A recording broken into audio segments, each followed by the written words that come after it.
Hello শিক্ষার্থীবৃন্দ, কেমন আছো সবাই? আজকে আমি তোমাদের সাথে আলোচনা করব সেট এবং ফাংশনের অনুশীলনী 2.1-এর 7 নম্বরে যে অঙ্কগুলি দেওয়া আছে সেগুলো নিয়ে। 7 নম্বরে 3টা অঙ্ক দেওয়া আছে। ধাপে ধাপে আমরা সবগুলো অঙ্কই আজকে সমাধান করব। প্রথমেই 7-এর ক নাম্বারে যেটা দেওয়া আছে সেটা দেখি। একটা প্রশ্ন দেওয়া আছে যেটা হচ্ছে ক্রোমোজোরের টাইপের x-1, y + 2 ইকুয়াল দিয়ে y-2, 2x + 1 হলে x এবং y এর মান নির্ণয় করো। তো সমাধানের জন্য ফার্স্টে আমরা লিখব দেওয়া আছে যে টার্মটা দেওয়া আছে সেটা আমরা লিখব। এবার ক্রোমোজোরের নিয়ম অনুসারে আমরা পাই, এটা কিন্তু ক্রোমোজোরের অঙ্ক, আর ক্রোমোজোরের নিয়ম অনুসারে আমরা জানি যে এই পাশে প্রথম উপাদান এবং ওই পাশে প্রথম উপাদানকে সমান দিয়ে লিখতে পারবো। আবার এই পাশে দ্বিতীয় উপাদান এবং ওইটার দ্বিতীয় উপাদান, এই দুইটাকেও আমরা সমান চিহ্ন দিয়ে লিখতে পারবো। তো ক্রোমোজোরের নিয়ম অনুসারে আমরা পাই x-1 ইকুয়াল y-2, তারপর x-y ইকুয়াল -2 + 1, এই যে -1 ওই পাশে গেলে +1 হবে। দেন x-y ইকুয়াল -1 ক্যালকুলেশন করার পর এটাকে আমি 1 নম্বর সমীকরণ ধরব।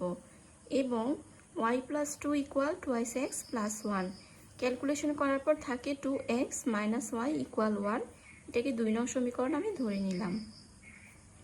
1 নং এবং 2 নং সমীকরণ সমাধান করেই আমাকে x এবং y এর মান বের করতে হবে। তো 1 নং থেকে 2 নং বিয়োগ করে পাই, এই হচ্ছে 1 নং সমীকরণ। 1 নং থেকে 2 নং যদি আমি বিয়োগ করি, x - y মাইনাস দিয়ে হবে 2x - y ইকুয়াল -1 আর হচ্ছে -1, অর্থাৎ এটা মাইনাস এই অংশটা আবার -1 -1। এখন যদি আমি মাইনাসটা তুলে দিই তাহলে হবে -2x -a + y ক্যালকুলেশন করার পর থাকে x ইকুয়াল 2। এখন 1 নং সমীকরণে আমি যদি x এর মান বসিয়ে দেই তাহলে কি হবে?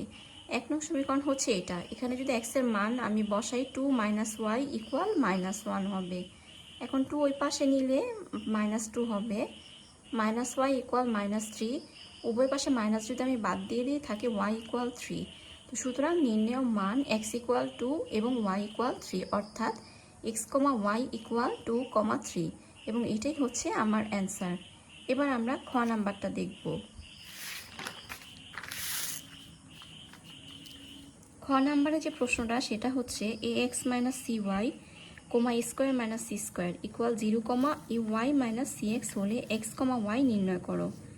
সমাধান দেওয়া আছে দিয়ে আমি যে টার্মটা দেওয়া আছে